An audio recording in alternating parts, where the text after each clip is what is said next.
a lot of them are very reluctant, and understandably so, to go on Main Street and set up, because it's probably going to cost them, a minimum of $500-600 a month. So John Kohler, owner and CEO of a local telephone company, and several other community leaders in the south-central Nebraska town of Holbrook created the nonprofit Central Plains Technology and Business Development Center. Kohler's telephone company purchased the school for $14,500. Renovation occurred with another $790,000 in grants, a no-interest loan, local donations, and matching funds.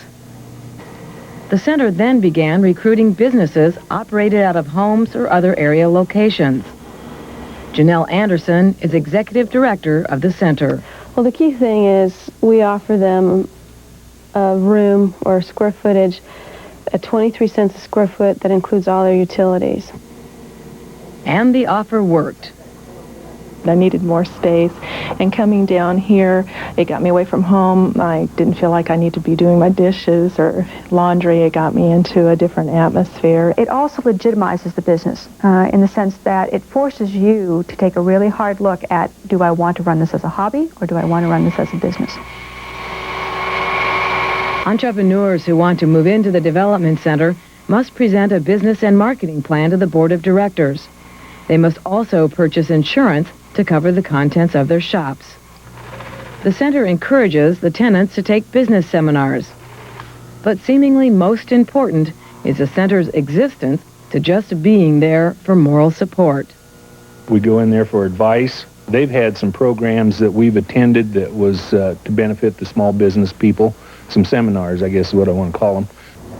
The board has been great. I can go to them with a problem and talk to them. You get these lows and you think, oh, is this worth it? Did I do the right thing?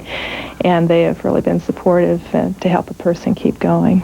Confidence building may be key to survival of many small businesses, a key which helps a business take the next step, moving out. Which is exactly what quilter Susan Smith did. She was in the development center a little under 2 years.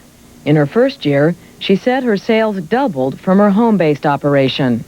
During her second year of business, which included a move from the center to an old bank building in Arapahoe, 6 miles east of Holbrook, business increased by another third. This is probably about the first year that really things have been to a point where I don't have to worry. Smith also helped another entrepreneur start a bookstore in the quilt shop. But since Market to Market first aired this story last fall, Smith has sold her quilting business and moved to another state where her husband got a new job. Legs together really tight.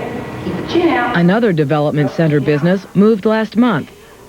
Connie's Dance Studio, which rented the old school gymnasium for just over 3 years, constructed a 44 by 88-foot building just down the street from the quilt shop in Arapahoe. And quilter Kathleen Huxell is outgrowing her classroom and plans to move out in the next couple of years.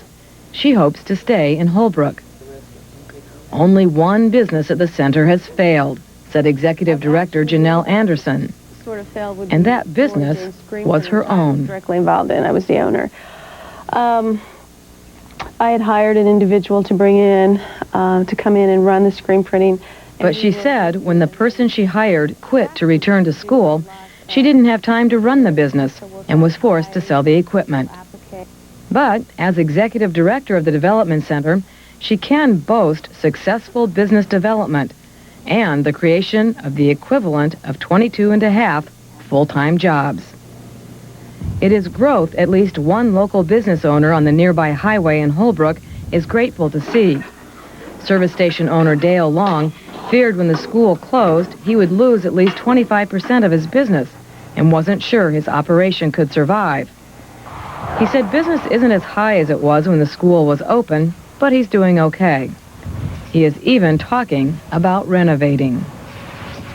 We're talking about just bulldozing this and put a new building a little farther back and a lot more attractive looking building. This is potential renovation, job retention, and new business development in towns with populations of 200 to just a few thousand. Central Plains Development Center. With a $70,000 annual operating budget and 4 part-time staff, including a grant writer and fundraiser, both who telecommute, Anderson hopes to see that growth continue in her corner of South Central and Western Nebraska.